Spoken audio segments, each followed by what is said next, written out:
காணாமல் போயிட்டதாக சொல்லப்பட்ட மனநலம் பாதிக்கப்பட்ட வாலிபர் தென்னந்தோப்பில் இருந்து சடலமாக தோண்டி எடுக்கப்பட்டிருக்கிறார். வாலிபரின் பிறந்த நாளை இறந்த நாளாக்கிய கொடூர காப்பக நிர்வாகிகளின் மிரட்டல் கதை இது.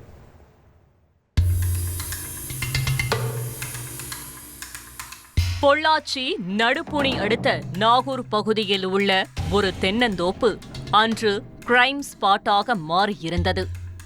கூடி நின்று வேடிக்கை பார்த்த மக்களை உள்ளே விடாமல் தடுத்து நிறுத்திய காவல்துறையினர் ஒட்டுமொத்த தோட்டத்தையும் தங்களது கட்டுப்பாட்டுக்குள் கொண்டு வந்தனர். அடுத்த சில நிமிடங்களில் மின்னல் வேகத்தில் தோட்டத்திற்குள் நுழைந்த ஒரு ஆம்புலன்ஸ் வந்த தடம் தெரியாமல் சற்று நேரத்தில் வெளியே திரும்பியது. உள்ளே என்ன நடந்திருக்கும் என அனைவருக்குள்ளும் ஊடுருவிய சந்தேகம் கொஞ்சம் கொஞ்சமாக விலக்கியது அங்கிருந்து வீசிய பிணவாடை.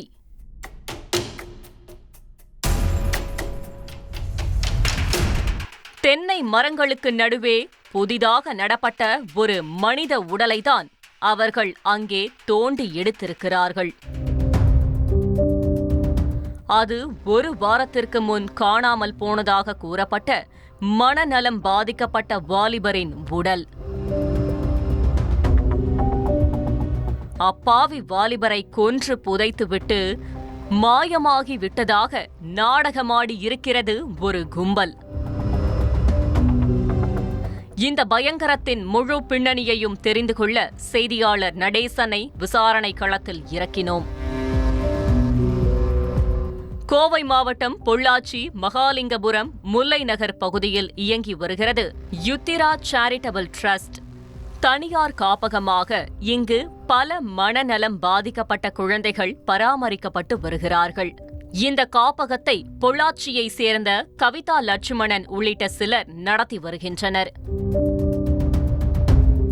இந்த நிலையில்தான் கடந்த 3 மாதத்திற்கு முன்பு கோவை சோமனூர் அடுத்த மாதப்பூரைச் சேர்ந்த ரவிக்குமார் என்பவர் மனநலம் பாதிக்கப்பட்ட தனது மகன் வருண்காந்தை இந்த காப்பகத்தில் சேர்த்திருக்கிறார். 23 வயதான வருண்காந்தை பாதுகாக்க மாதம் 40,000 ரூபாய் கட்டணமும் 1 லட்சம் ரூபாய் முன்பணமும் செலுத்தியுள்ளார். இந்த சமயத்தில் கடந்த 12ஆம் தேதியன்று வருண்காந்துக்கு பிறந்த நாள் என்பதால் அவருக்கு புத்தாடைகள் எடுத்து கொடுத்துவிட்டு பிள்ளையை பார்க்க வேண்டும் என காப்பக நிர்வாகியிடம் கேட்டிருக்கிறார் ரவிக்குமார். ஆனால் இப்போதுதான் கொஞ்சம் சேட்டை குறைந்திருக்கிறது, உங்களை பார்த்தால் மீண்டும் ஆரம்பித்து விடுவான் என கூறிய நிர்வாகிகள் ரவிக்குமாரை மகனை பார்க்க அனுமதிக்கவில்லை. இதனால் புத்தாடைகளை பார்சலில் அனுப்பி வைத்திருக்கிறார் ரவிக்குமார். இந்த நிலையில் கடந்த 15ஆம் தேதியன்று காப்பக நிர்வாகிகளிடம் இருந்து ரவிக்குமாருக்கு செல்போன் மூலம் ஒரு பூகம்பம் வந்திருக்கிறது. 15ஆம் தேதி அனைத்து குழந்தைகளையும் ஆழியார் பகுதிக்கு சுற்றுலா அழைத்து சென்றோம். அங்கே உங்கள் மகன் வருண்காந்த் காணாமல் போனதாக கூறி பகீர் கிளப்பியிருக்கிறார்கள். இதனால் அதிர்ச்சியடைந்த ரவிக்குமார் தனது உறவினர்களுடன் சென்று பல இடங்களில் தனது மகன் வருண்காந்தை தேடியுள்ளார்.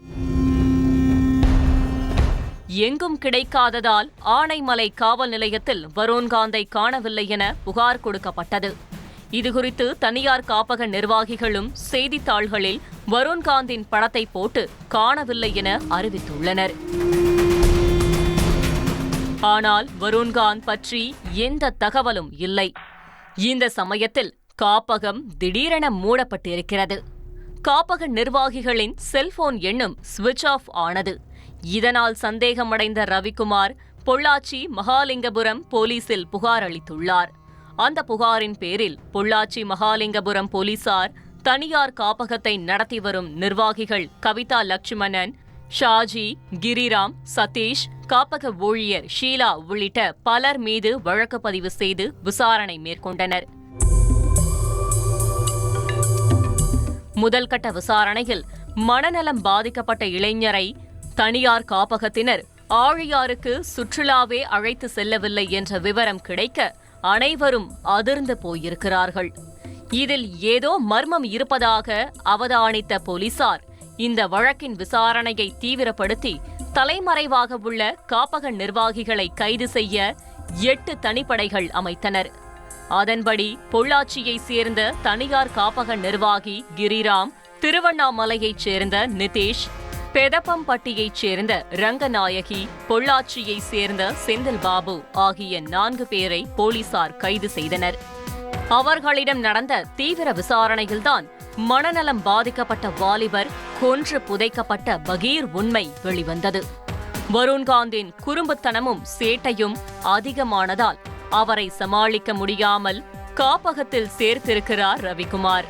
ஆனால் மனநலம் பாதிக்கப்பட்டவரிடம் கருணை உள்ளத்தோடு அணுக வேண்டிய காப்பக நிர்வாகிகளோ அடி உதையை ஆயுதமாக கையில் எடுத்துள்ளனர். அப்படிதான் சம்பவத்தன்று வருண்காந்தின் பிறந்த நாள் என்பதால் அவர் அன்று காலையிலிருந்தே பெற்றோரின் வருகைக்காக காத்திருந்ததாக தெரிகிறது. இந்நிலையில் எதை செய்யக்கூடாது என்று காப்பக ஊழியர்கள் சொன்னார்களோ அந்த விஷயங்களை வருண்காந்த் தொடர்ச்சியாக செய்து தொல்லை கொடுத்துள்ளார். இதனால் ஆத்திரமடைந்த ஊழியர்கள் கிரிக்கெட் ஸ்டெம்ப், மரக்கட்டையால் அவரை அடித்து தாக்கி இருக்கிறார்கள். அந்த தாக்குதலில் உடல்நலக்குறைவு ஏற்பட்டு அன்றிரவு காப்பகத்திலேயே பரிதாபமாக இறந்து போயிருக்கிறார் வருண்காந்த். பிறந்த நாள் அன்று வாலிபரை கொன்ற கூட்டம் உடலை ஒரு சரக்கு ஆட்டோவில் ஏற்றி நடுப்பணி பகுதியில் உள்ள காப்பக நிர்வாகி கவிதா லட்சுமணன் தோட்டத்திற்கு கொண்டு சென்று புதைத்திருக்கிறார்கள். சந்தேகம் வராமல் இருக்க அந்த இடத்தில் ஒரு மரக்கன்றையும் நட்டு வைத்துள்ளனர். வருண்காந்த் மனநலம் பாதிக்கப்பட்டவர் என்பதால் பெரிதாக பிரச்சனைகள் வராது என நினைத்துதான் அவர் மாயமாகிவிட்டார் என நம்ப வைக்க ஆழியார் சுற்றுலா நாடகத்தை அரங்கேற்றி உள்ளனர். ஆனால் போலீசாரின் விசாரணையில் உண்மைகள் அம்பலமாகிவிட்டது. இந்த சம்பவம் தொடர்பாக 4 பேரை கைது செய்துள்ள போலீசார் வருண்காந்த் உடலை புதைப்பதற்கு எடுத்து செல்லப்பட்ட சரக்கு ஆட்டோவையும் பறிமுதல் செய்தனர். மேலும் இந்த சம்பவத்தில் காப்பக ஊழியர்கள் பலருக்கும் தொடர்பிருப்பதாக சந்தேகிக்கப்படுகிறது. கடந்த 12ஆம் தேதி அவனோட பிறந்தநாள் அன்னைக்கு ட்ரெஸ் அனுப்பிச்சு நாங்கள் பார்க்க வரோன்னு சொன்னதுக்கு இல்லை வேண்டாங்க, நீங்கள் வந்தீங்கன்னா குழந்தை திரும்பி பிரச்சனை ஒன்றுக்கு ஆரம்பிச்சிருவா, அதனால் நீங்கள் பார்சல் அனுப்பிச்சுன்னு சொன்னாங்க. அவரும் பார்சல் அனுப்பிச்சி விட்டாருங்க. அனுப்பிச்சுட்டு அடுத்து 15ஆம் தேதி குழந்தை மிஸ்ஸிங் ஆகிடுச்சு, இந்த மாதிரி ஆலியார் டேம் கூட்டிகிட்டு போனோம், ஸ்நாக்ஸ் வாங்குறதுக்காக நிறுத்தினோம், அந்த இடத்துல குழந்தை மிஸ் ஆகிடுச்சுன்னு சொன்னாங்க. சரி நாங்களும் கிளம்பி உறவினர்களோடு எல்லா தேர்தல் கிட்டத்தட்ட ஒரு வாரம் தொலாவிட்டே இருந்தோம்ங்க. நேற்று நைட்டு தான் இந்த மாதிரி இவரை கொண்டுட்டாங்க, பையனை கொண்டுட்டாங்க அப்படிங்கிற தகவல் கிடச்சிதுங்க. அதான் தெரிஞ்சதே மிக அதிர்விட்டோம், என்ன பண்ணுறதுன்னு தெரியல. அதுக்கப்புறம் எல்லாருமே எங்கள் ஊர்லேருந்து எல்லாருமே அனைத்து கட்சி நண்பர்களும் சகோதரர்களும் எல்லாருமே வந்தாங்க. விசாரித்து பார்க்குற போது இந்த நடிப்புலி தோட்டத்தில் பாடி புதைச்சிருக்காங்கிற மாதிரி தகவல் தெரிஞ்சுதுங்க. அதுக்கப்புறம் அதை இங்கே இப்போ எடுத்து போஸ்ட்மார்ட்டம் பண்ணி இப்போ எங்களுக்கு பாடி கொடுக்குறேன்னு இருக்காங்க. அந்த பாடி நாங்கள் கொண்டு போகிறோம். இப்போ எங்கள் குழந்தைகளுக்கு வந்த நிகழ்வு என் மனசை ஏற்றுக்கொள்ள முடியாதுங்க. இன்றைக்கி இருக்கிற குழந்தைகளை வளர்த்துறதே மிக கஷ்டமான காலத்தில் ஒரு மாதம் 40,000 ரூபா கட்டி அவருக்கு அந்த அளவுக்கு தொழிலீட்டுற அளவுக்கு உண்டான சக்தியும் இல்லைங்க. ஆனால் அதையும் மீறி தன்னோட சேவிங்ஸ்லேருந்து எடுத்து இந்த குழந்தையை நல்ல முறை கொண்டு வரணுங்கிறக்காக இவ்வளோ தூரம் முயற்சி பண்ணாருங்க. அவரோட முயற்சி தோற்று போனதுங்கிற விடங்க எங்கள் குழந்தை 25 குழந்தையை காப்பாற்றி இருக்குதுங்க. அங்கே இருக்கிற ஒவ்வொரு குழந்தைக்குமே இவ்வளோதான் பிரச்சனையாகிட்டு இருந்திருக்குதுங்க. அதனால் இது எங்களால் இதுக்கு மேலே எங்களுக்கு சொல்றதுக்கு மனசுல சக்தி இல்லைங்க. தலைமறைவாக இருக்கும் அவர்களை போலீசார் வலைவீசி தேடி வருகின்றனர். அவர்கள் கைதான பிறகே வருண்காந்திற்கு நடந்தது போல வேறு யாரேனும் பாதிக்கப்பட்டுள்ளனரா என்பதும் தெரிய வரும். இந்த கும்பல் காப்பகம் நடத்துவதற்கு பின்னணியில் ஆர்கான் டிராபிக்கிங் அல்லது ஹியூமன் டிராபிக்கிங் போன்ற பின்னணி ஏதேனும் உள்ளதா என்கிற சந்தேகம் எழுந்திருப்பதால் அது குறித்தும் காவல்துறையினர் தீர விசாரிக்க வேண்டுமென சமூக ஆர்வலர்கள் வலியுறுத்துகின்றனர். மனைவியை பிரிஞ்சு வாழ்ந்து வந்த நபருக்கு ஃபேஸ்புக் மூலமா வெளிநாட்டு பெண்ணோடு காதல் மலர்ந்திருக்கு. ஃபியூச்சரில் கிரீன் கார்டு வாங்கிட்டு கனடாவுக்கே மருமகனா போயிடலாம்னு நினைச்சவர் நம்பி ஏமாந்ததின் பின்னணி என்ன? ஜோலி ஜோலிக்கும் கனடா நாட்டு தங்கம். மேட் இன் கலிபோர்னியாவிலிருந்து காஸ்ட்லி ஐபோன், மினுமினுக்கும் வைர வாட்ச், பளபளக்கும் பிரேஸ்லெட்,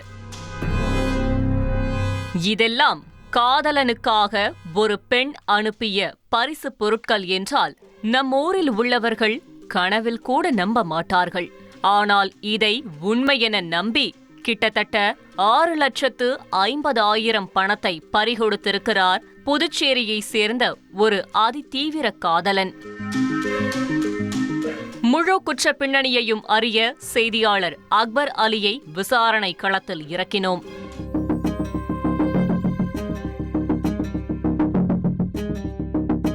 புதுச்சேரி லாஸ்பேட்டை பகுதியைச் சேர்ந்த நடுத்தர வயதுடைய நபர் அங்குள்ள தனியார் நிறுவனத்தில் ஊழியராக பணியாற்றி வந்திருக்கிறார். சில வருடங்களுக்கு முன்பு கருத்து வேறுபாடு காரணமாக மனைவியை பிரிந்தவர் அலுவலக வேலை முடிந்த பிறகு ஃபேஸ்புக்கில் ஆக்டிவாக இருந்துள்ளார். ஃப்ரெண்ட் லிஸ்டில் இருப்பவர்களுக்கு சம்பிரதாயமாக பிறந்த நாள் வாழ்த்து சொல்வது, அவர்கள் ஆன்லைனில் இருந்தால் நலம் விசாரிப்பது என டைம் பாஸ் செய்து கொண்டவரின் மெசஞ்சருக்கு ஒரு பொன் மாலை பொழுதில் கிரேசி வில்லியம் என்பவரிடமிருந்து ஹாய் என மெசேஜ் வந்திருக்கிறது.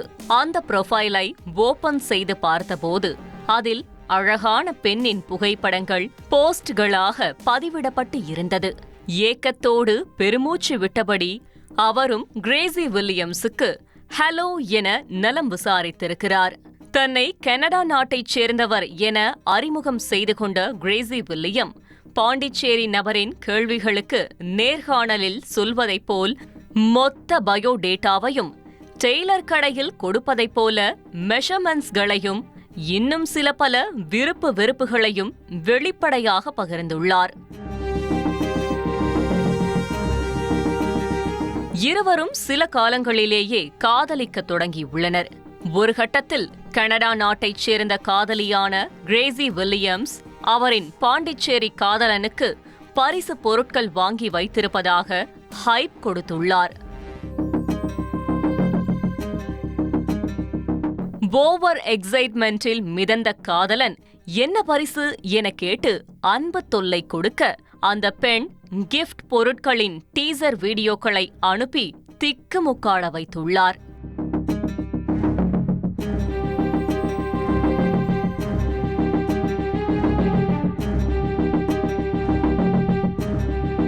காஸ்ட்லியான பரிசு பொருட்களை பார்த்ததும் கிரேசியாக ஆனந்த கண்ணீர் வடித்த பாண்டிச்சேரி காதலனும் காதலிக்கு லவ் தொடர்புடைய அனைத்து எமோஜிகளையும் அனுப்பி சந்தோஷத்தை வெளிப்படுத்தியுள்ளார். ஆனால் இந்த பரிசு பொருட்களை இந்தியாவிற்கு அனுப்ப வேண்டுமானால் அதற்கு டியூட்டி டாக்ஸ் கட்ட வேண்டுமென நம்முடைய மெயின் கண்டென்ட்டிற்குள் வந்திருக்கிறார் அந்த பெண். பாண்டிச்சேரி காதலனும் ஓகே சொல்ல சில நாட்களில் பிரபலமான குரியர் நிறுவனத்திலிருந்து ஒரு அழைப்பு வந்திருக்கிறது. 2 தவணையாக 6,50,000 ரூபாயை கஸ்டம்ஸ் டியூட்டியாக மட்டும் வசூலித்துள்ளனர். இந்த பணத்திற்கு கனடாவிற்கு ஃபிளைட்டில் சென்று காதலி கையாலேயே பரிசுகளை பெற்றிருக்கலாம் என நமக்கு என்ன தோன்றும். ஆனால் காதல் பாண்டிச்சேரி வாலிபரின் மூளையை சிந்திக்க விடாமல் தடுத்துவிட்டது. டியூட்டி டாக்ஸ் கட்டி 1 மாதம் கடந்தும் காதலி அனுப்பிய பரிசு பொருட்கள் வீடு வந்து சேரவில்லை. அதோடு காதலியும் உடல்நலக் குறைவு காரணமாக ஒரேடியாக ஆஃப்லைனுக்கு சென்றிருக்கிறார். இதையடுத்து பாதிக்கப்பட்ட நபர் பாண்டிச்சேரி சைபர் கிரைம் போலீசில் ஆதாரத்தோடு புகார் அளித்துள்ளார். புதுச்சேரியில் 20ற்கும் மேற்பட்ட புகார்கள் இதேபோன்று வந்துள்ளது. எனவே பொதுமக்கள் இணைய வழியில் வருகின்ற வேலைவாய்ப்பு, குறைந்த விலையில் பொருட்கள் என வரும் விளம்பரங்கள் மற்றும் ஃபேஸ்புக், இன்ஸ்டாகிராம் போன்ற சமூக வலைதளங்களில் வெளிநாடுகளில் இருந்து மெசேஜ் மற்றும் வீடியோ கால்களை தவிர்க்க வேண்டுமென புதுச்சேரி சைபர் கிரைம் போலீசார் கேட்டுக் கொண்டுள்ளனர்.